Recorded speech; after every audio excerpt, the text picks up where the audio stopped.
Welcome, everyone, to our Granted live podcast recording.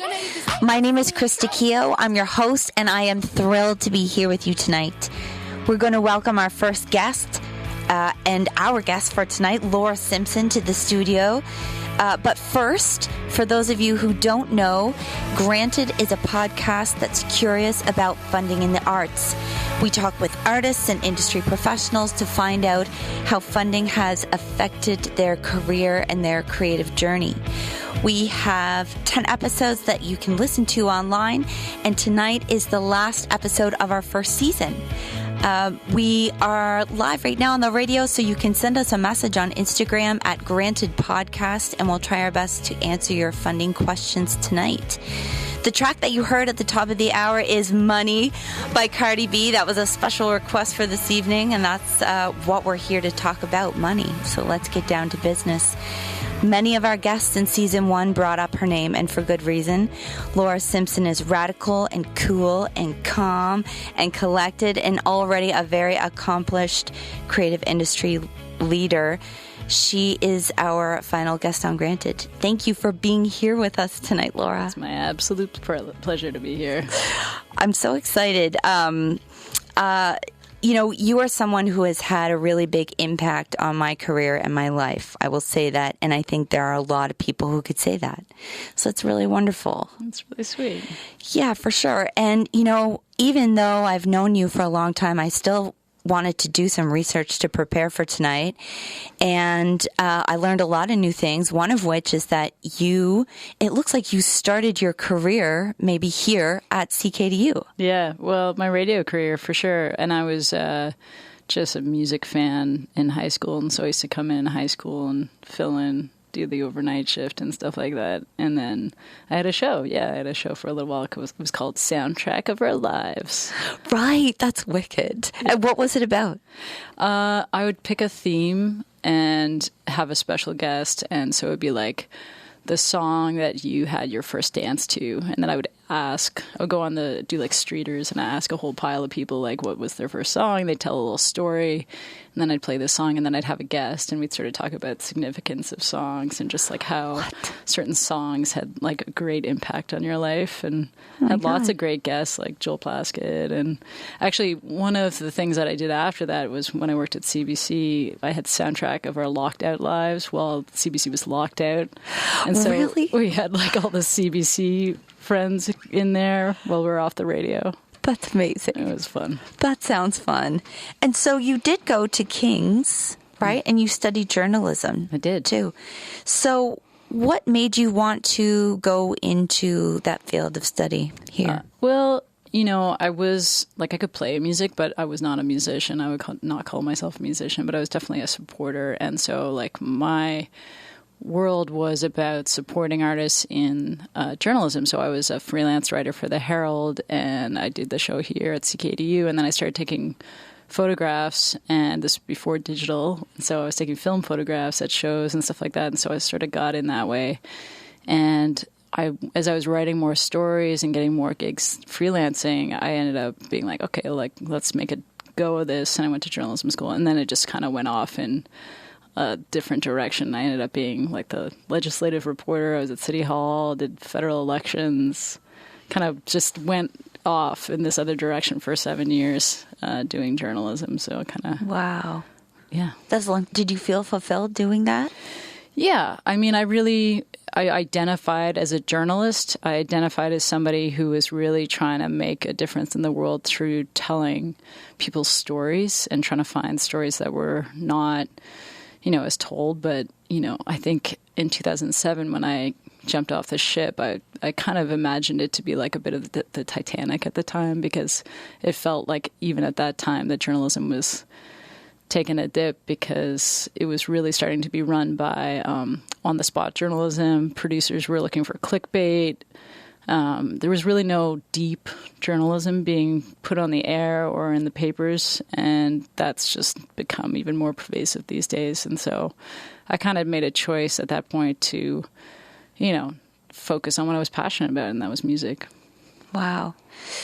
Do you think that part of your passion for music comes from loving that storytelling piece, like in songs and things. Yeah. Yeah. I mean, I think like I have a lot of deep respect for artists, and I think that in a lot of ways artists allow us to tell stories and talk about things that we can't talk about in regular conversation, and or just get out feelings, like whether you're listening to thrash metal or, you know, some hip hop or like, you know, even just a singer-songwriter or whatever, you're always, you know, considering it in the perspective of your own life. And I think it really helps people process and connect in a way that's really meaningful and makes us more human. Mm-hmm. So you've already mentioned that you are influenced by music. Where did that come from? Because it sounds like it was even before high school. Was there someone in your life or like an experience that you had that really inspired you? Oh, it's funny. Yeah, I guess like in school, I was part of the band. I played clarinet. Nice. But I had a band teacher, Terry Hill, who was fantastic, and he really opened my mind a little bit more to music and sort of what people were doing with it and how it could be impactful. And I actually did a video project one time on the scene in Halifax. I think I still have some video footage of like Burnt Black playing at Cafe au Lait and some crazy stuff. Oh, I would pay to see that. Yeah, I don't even know where it is, but like it was, you know, he kind of gave me the freedom to explore that curiosity a little bit, and that just, you know, made a huge impact on my life. Yeah, wow, that's incredible. So you mentioned jumping ship in 2007 because that's when, it was in October, when you started working at Music Nova Scotia. That's right. Which you were there in the beginning as the communications and membership coordinator. So how did that job, you know, come up for you, and when you were applying, what did you think? And yeah, I remember I was in New York at the time actually, and I saw that job come up, and I was like, oh, you know, journalism and communications is sort of like you can sort of move between both worlds. And so I applied, and I had no idea if I was going to get it, but it really felt like, you know, an opportunity to work with artists and support them in a way, because Music in Nova Scotia, you know, had a mandate to really help artists do what they wanted to do. So I jumped in at that role and did membership services and stuff. I remember like we were still using paper forms to sign people up.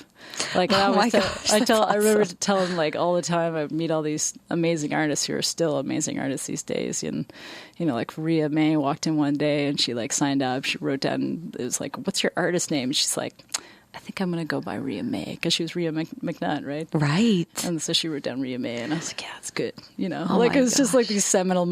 Ben Kaplan used to sit and use our phone all the time and make long distance phone calls. And like, it was great. It was just such a great environment, you know? Yeah, absolutely. And, you know, I think that's around the time that we first met, because I took over your position for 1 year when you went on maternity leave at Music Nova Scotia, it was so much fun, and it really, you know, it just really jump-started my whole career in music as well. And you're right. And I remember, this is funny, Dan Mangan was in town. I remember one day and I was working the front desk, and he came in with his first, I don't know if it's an EP or first album, Nice, Very Nice. Yeah.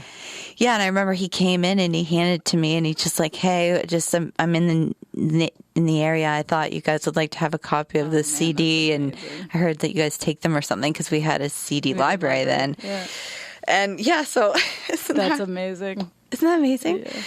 So yeah, you're right. It was a bump in place. It was up on Spring Garden Road, and the Nova Scotia building, and so all the musicians would be like huffing and puffing up those stairs, and all the other folks were like, "Oh, we're sporty." Do you remember when the Stanfields changed their name too? I remember that was Folds of Policy. Yeah, it was. Yeah, and then they changed their name. We're like, thank God. Yeah, and I do remember the day they came in, they're like, "We did it! Like, we should break open champagne or something.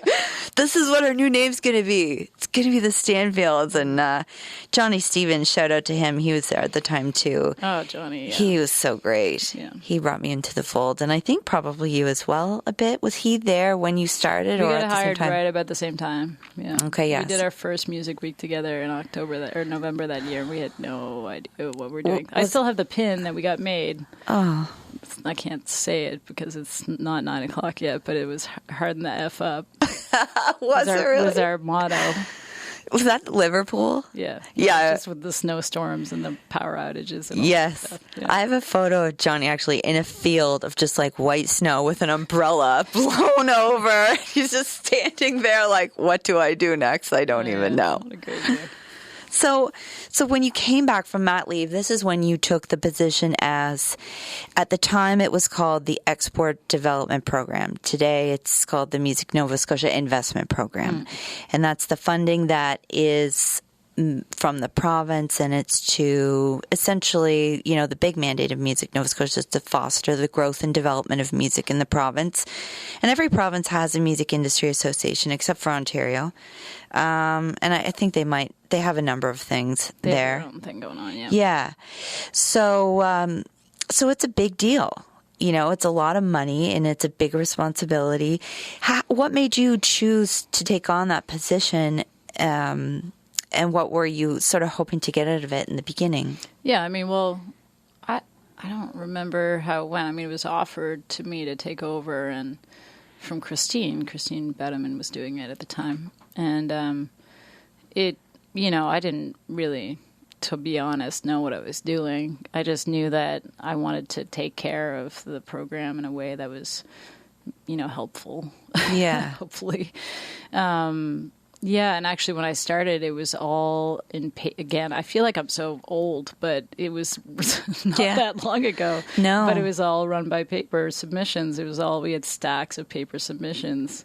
And one of the first things that I did, I think within a year of getting in there, is I put it all online, made it an online submission process. Nice. Oh my gosh. So it was my first technical thing. Yeah. Okay. I'm going to come back to that later then, because I do want to know more about that. So you're there, and I do have to say that you really changed the face of the funding program officer for me, because you really had a lot of heart in a role that doesn't generally have that.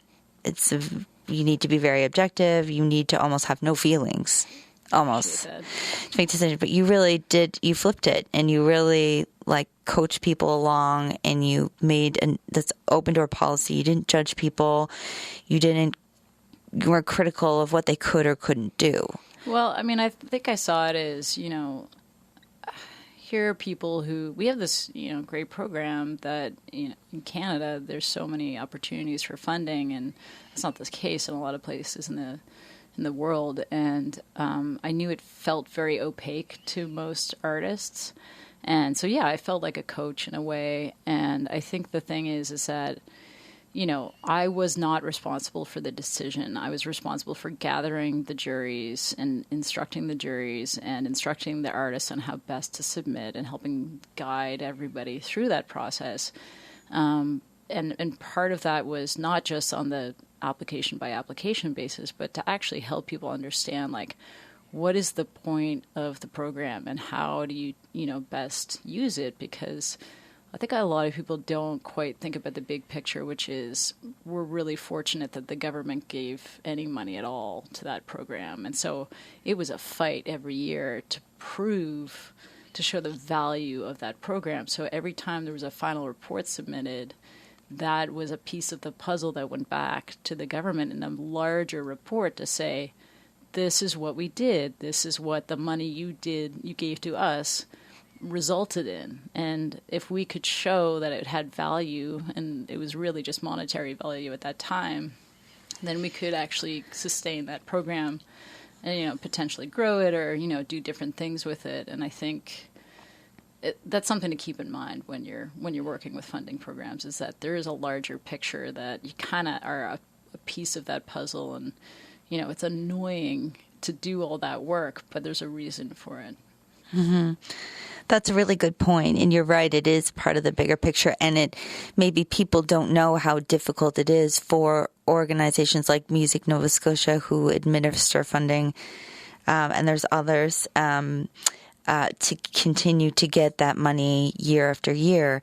We know that, every time there's an election and things change over, there's been times where we've felt like that funding would go away. It's not uncommon that, in politics they cut back on the arts. Oh, yeah. There's all sorts of programs that are frozen right now because of the election.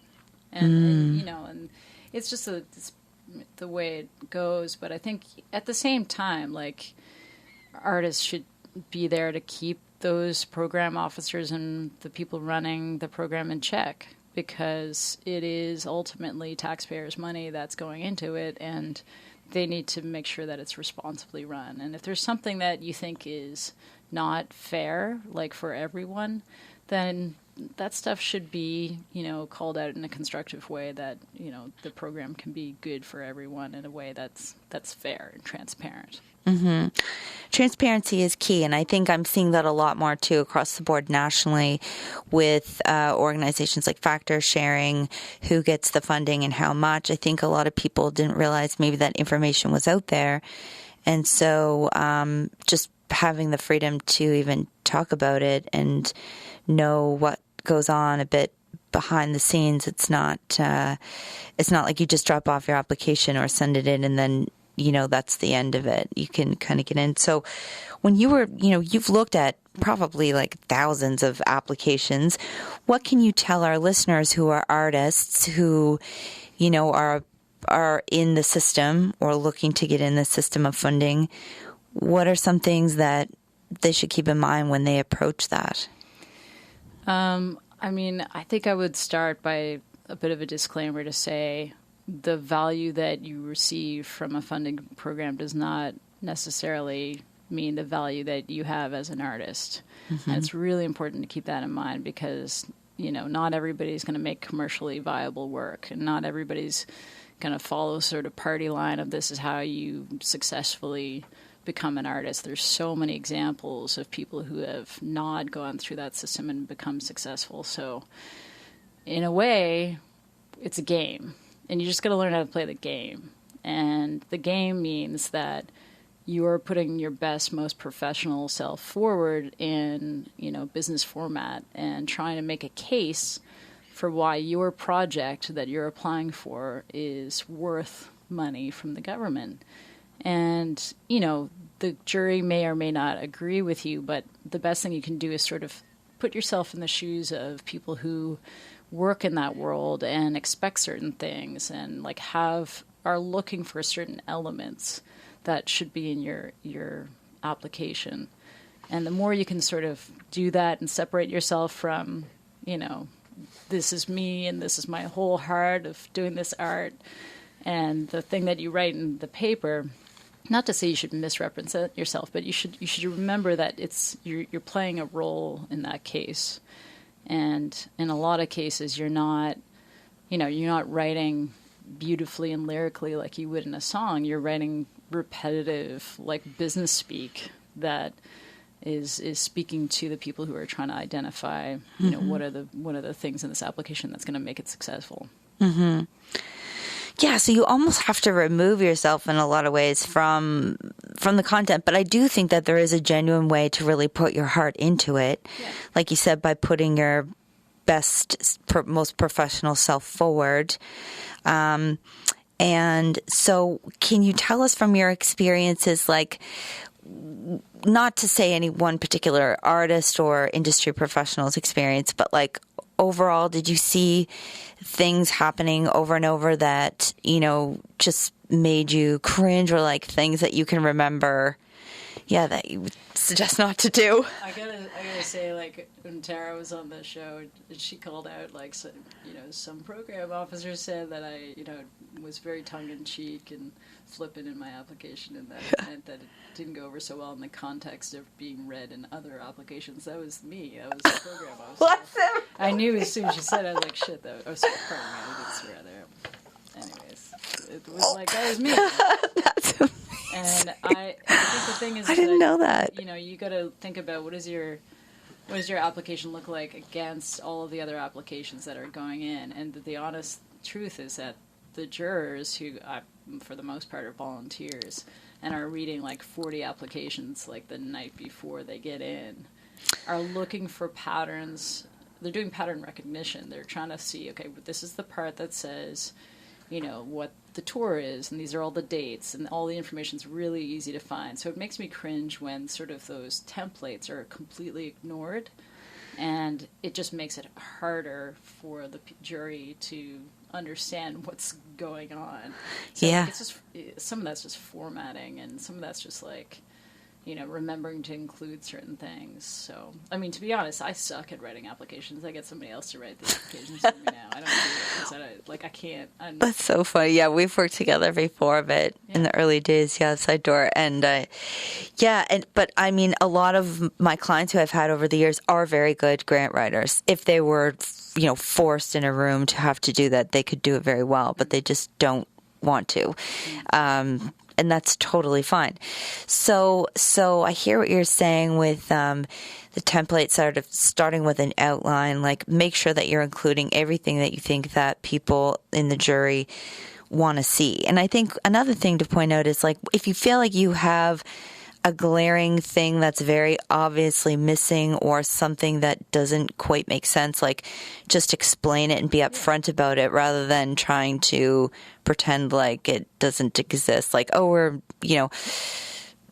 I can't think of an example on the spot, but, saying something like, we're going to push a song out to radio, and then not saying anything else about it through the whole plan. Or who's going to work on it. Yeah. Stuff like that. Oh my gosh. Also, if you say that somebody's going to work on a project with you, please check with that person first, because a lot of people who are in the jury room are probably going to know who you're talking about and be like, they have no plan to work with this person at all. Yeah. You kind of need, like, letters of support always really help. And, just like having a plan, and it doesn't have to be perfect, but just say all the things. And if you, exactly, I agree with you. If you have an unknown, just name it and sort of say, like, this is something we're going to work on at this date, and be specific. Yeah.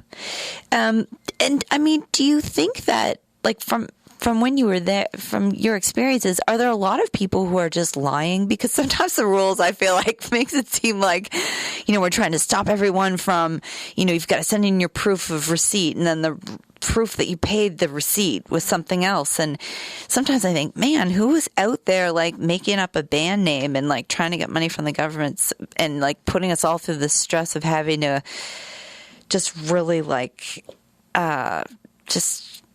just be so thorough and detailed. Is there a lot of lying or, like, deceitfulness, or is it just people not knowing? I don't think people know. I don't think I don't think I ever felt like someone was lying. Right. I think people were, like, they just didn't know what was supposed to be in there. And especially in the final reporting process, like, I just submitted a factor final report recently, and, like, I used to be the quote-unquote factor representative in Nova Scotia, and we did, like, I think 3 rounds of, like, you didn't have a thing, you got to do a thing, and it's the proof of, like, our proof of payment wasn't right because I had done direct deposit, so we had to go and get verification. It was just like, it's hard, and that's not everybody's bag, and it shouldn't be. Like, there's a reason that people have teams and, accountants and all this other stuff. It's hard to be head cook and bottle washer when you're the artist. It's like, it's a whole other thing that you should do.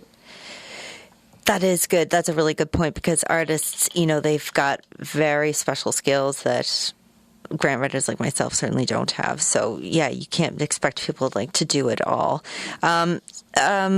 So we talked a bit just about, not talked about it, but mentioned the Serb Factory, which is a company that you founded in 2011. So it's an artist management services company. And so you work with artists similar to how managers or labels would work with artists. You offer those services, but not under the same percentages kind of contract thing.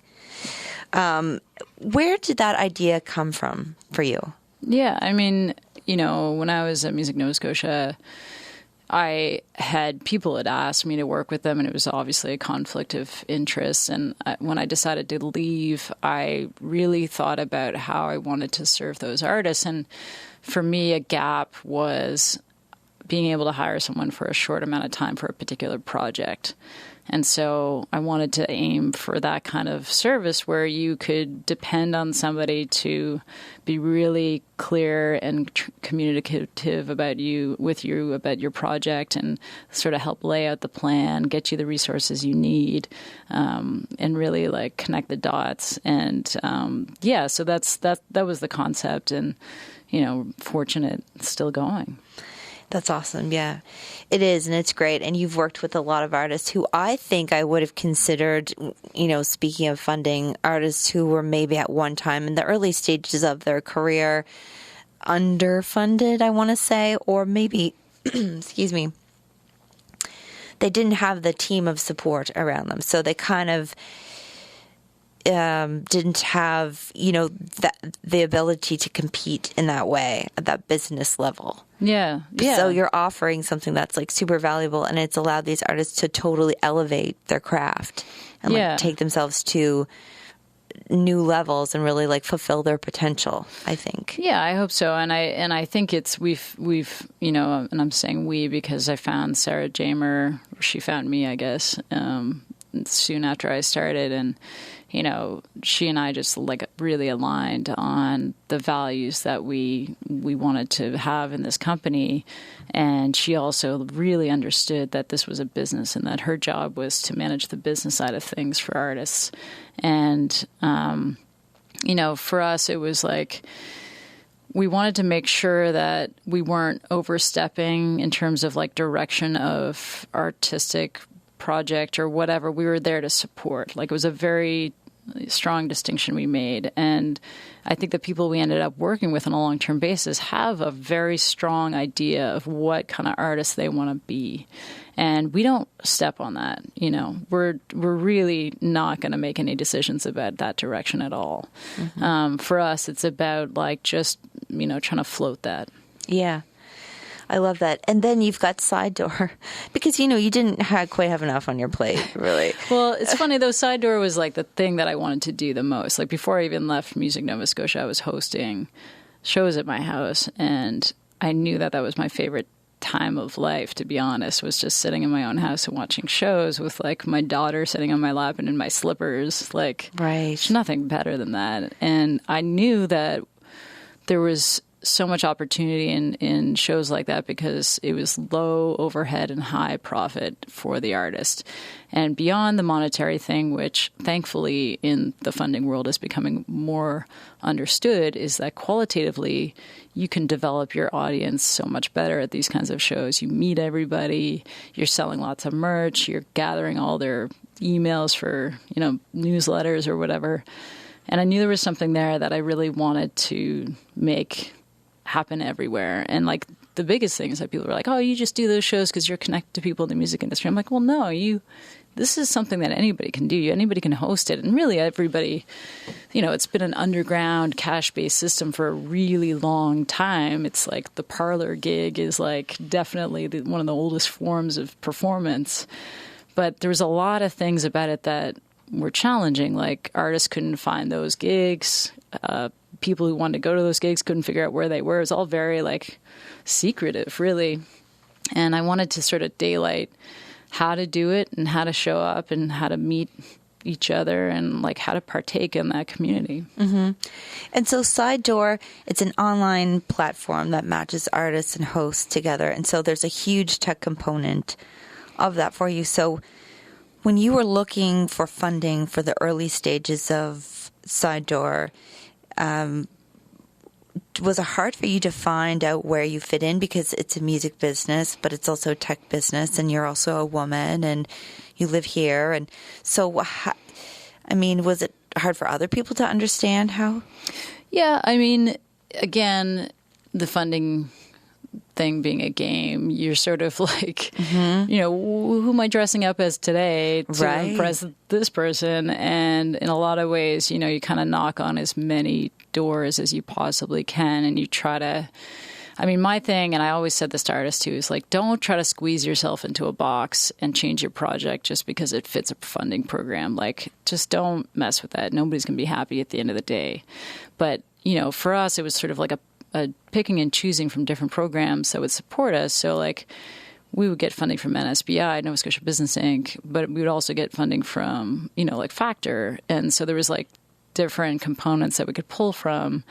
And we went after private investment, which was a completely different game. And it's still in it. Yeah, really, that is a huge part of the tech startup world. You're right. And so Is it similar to funding? Like you have to put together an application-ish, which is more of a pitch? Yeah, you're pitching a lot. You're pitching in person. You're pitching in front of rooms of, 20 people who ask you questions for an hour. You're, pitching one-on-one. You're pitching over the phone. You're like, I've done so many pitches in the last 2 years, I can't even count anymore. And that also means that I have been rejected so many times. My gosh. Including today. Oh, no. That, it's like you got to be so resilient to failure. Right. And I think that's a theme that, it's so hard when it's your baby and to go out there and try to like think that you're doing the right thing and you're checking all the boxes and you think it's a good fit and think you got a shot and then nothing, and I get that failure piece that artists go through. It hurts. And I think it hurts a lot more for artists who are like I say, literally like super vulnerable, putting themselves out on the stage and like, it's very personal for them. For me, I can hide a little bit behind like, this is the mission of the company. And, I'm sort of doing it for this other thing. It's not me directly, not me personally, but it still hurts. Yeah, it's still your idea. Yeah. It's still something you've made a ton of sacrifices for and something that you really want to see succeed because you believe in it. Yeah. Yeah, and a lot of people do too. We are going to take a quick break. And we're going to play a brand new track. Actually, we're going to have some music tonight, too. Sweet. From a very talented up-and-coming artist named Jody Upshaw. Sweet. It's called Guilty One. I know, it's brand new. And it's actually produced by Classified. Fancy. Hat. N-O sound. You're wearing a Classified hat. That's amazing. Now I just need a Jody Upshaw shirt.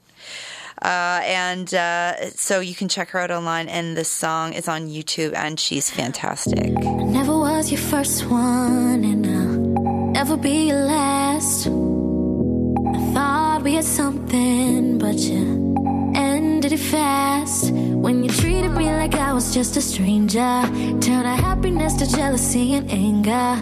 Had me thinking I was doing something wrong now. Mama told me I was messing with the wrong crowd. You said I lied to you, boy, but I'm not the guilty one. You said I lied to you, boy, but I'm not the guilty one. I know I said things I didn't mean, but you can't put it on me, 'cause you lied to me, boy, and I'm not the guilty one. I know, and I know that I never was your first one, and I'll never be your last. I thought we had something, but you ended it fast. When I thought that you were different, but I guess not. Had me thinking it was time for me to step off. Acting like it's my fault, acting like it's my fault, but you're the one to blame for it all. You said I lied to you, boy, but I'm not the guilty one. You said I lied to you, boy, but I'm not the guilty one. I know I said things I didn't mean, but you can't put it on me, 'cause you lied to me, boy, yeah. I'm not the guilty one. Don't need to hear your excuses. Don't need to hear what you think. You had the chance, but you ruined it. You ruined a really good thing. Don't need to hear your excuses. What you're saying now is pointless. You can live a lonely life now, and honestly, I hope that you enjoy it. 'Cause you lied to me, boy, and now you're the guilty one. Oh, you lied to me, boy, and I'm not the guilty one. No.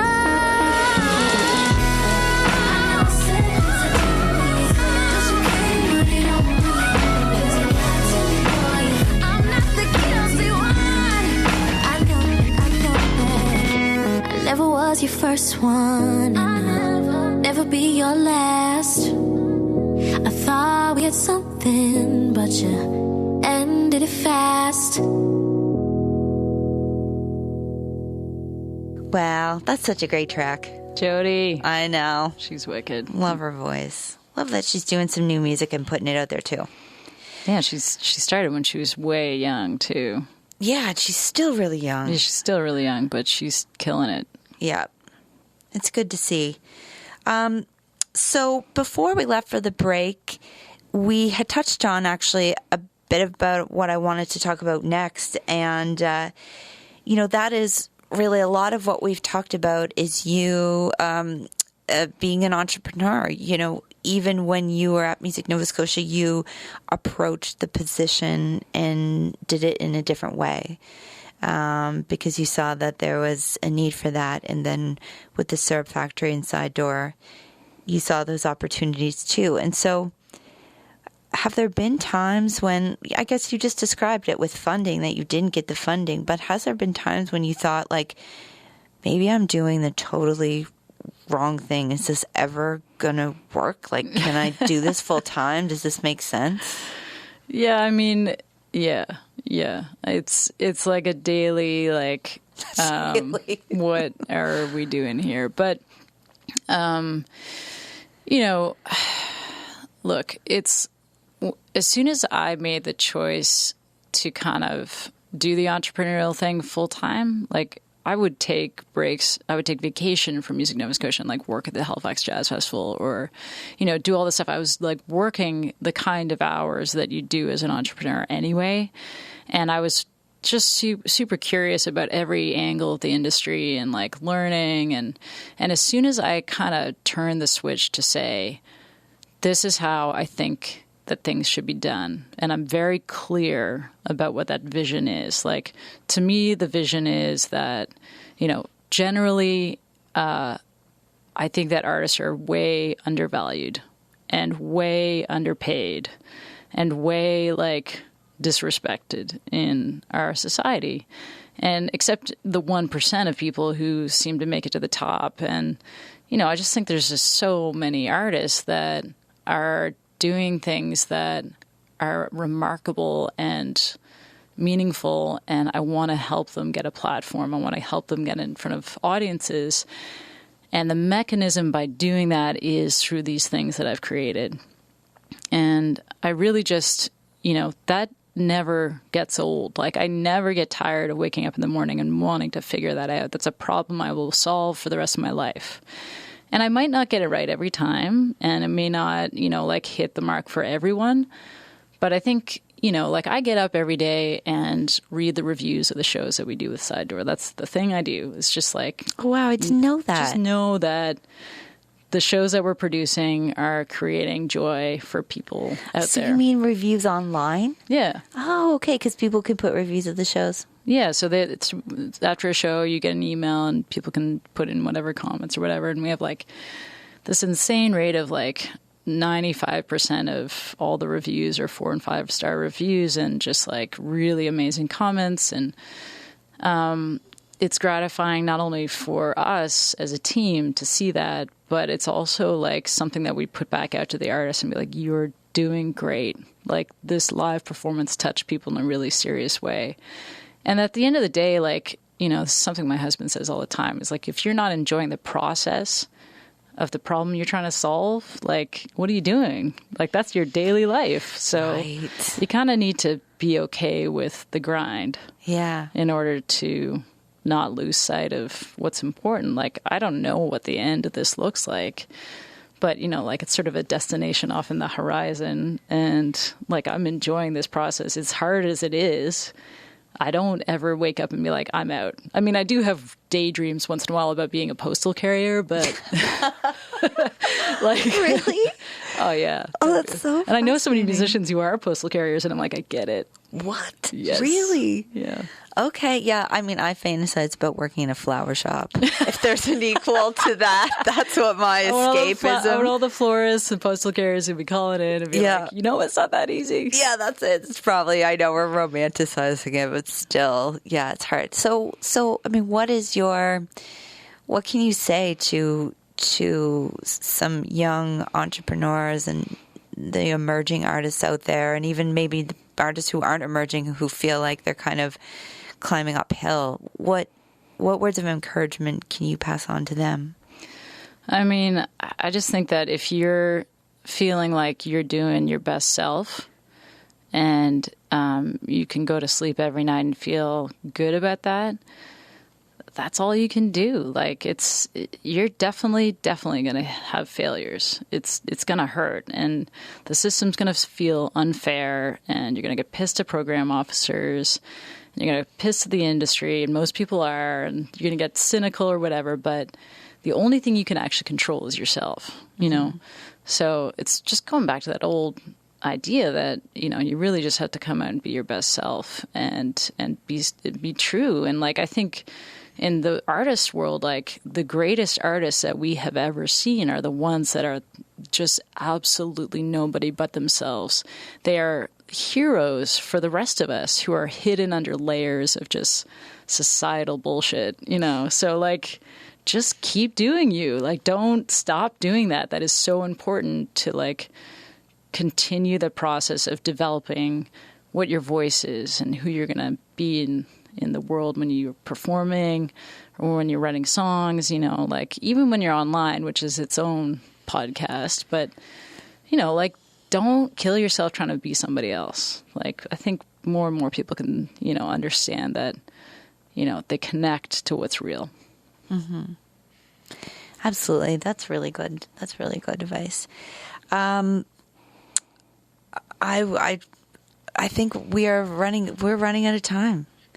We're going to wrap things up. I want to thank you for being here, Laura. This has been awesome. It's my pleasure. Thanks for doing the podcast. I think it's really important to have the conversation. And thank you. The more people talk about money and the hard stuff, the easier it gets. I know. And you know what? I'll be totally upfront now that we're at season 1. You know, I applied for funding for this podcast. And I didn't get it. There you go. There you go. There you go. So it doesn't mean that it's not great, even if you don't get funding, right? You just go ahead and you do it anyway. And you gotta be scrappy. Just got to do it. You just do it. And then you do it because really ultimately it makes you feel good and other people like it. And that's so awesome. So we actually have some pretty exciting news to share. On that note, CKDU is going to begin airing all our episodes of Granted Podcast. Sweet. Yeah. So we've got a wicked time slot on Thursday from 4:30 to 5:30. So we've got the drive. It starts October 24th, this next Thursday. So that's awesome. Thank you to Side Door for sponsoring this live podcast recording, and to Stephanie at CKDU for reaching out with the idea and for CKDU support. She's been with us all evening. Thanks, here. Stephanie. Thank you, Stephanie. So quiet, so good at her job over there. Thank you also to John Mullane, who is the co-producer for Granted, for being on board with everything all the time. Thank you, John. Yeah, thank you, John. You rock. To our featured artists and all our guests and listeners, we thank you, and we hope you enjoyed the show. Can I say something about John? Yes. He was in the finals, the final ping pong championship at Nova Scotia Music Week 2007 against Ghetto Child. No, I think Lenny Gallant was actually... No, Ghetto Child, a whole other artist. Oh, really? And I have a picture of him playing Ghetto Child in this ping pong tournament that we pulled together. Anyway, he was a champion ping pong player as well as a great producer. Okay, well, I feel like we need to bring that back in some way, in some form. And also, we have to start digging out these photos that we're talking about, because everybody needs to see this. Yes, please. Old Lady Museum. That's right. We're signing off with our final songs for the night. First up is a rock tune called Put It On by Kids Losing Sleep. I am so into this band. John is producing them as well, and they're doing a ton of great stuff. And then Friday Night Mites by Pop Rockers Dance Movie. Love Tara, love her band. Check them all out online. You guys rock. Thank you for listening. Good night. Thanks, Krista. Thank you.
I could be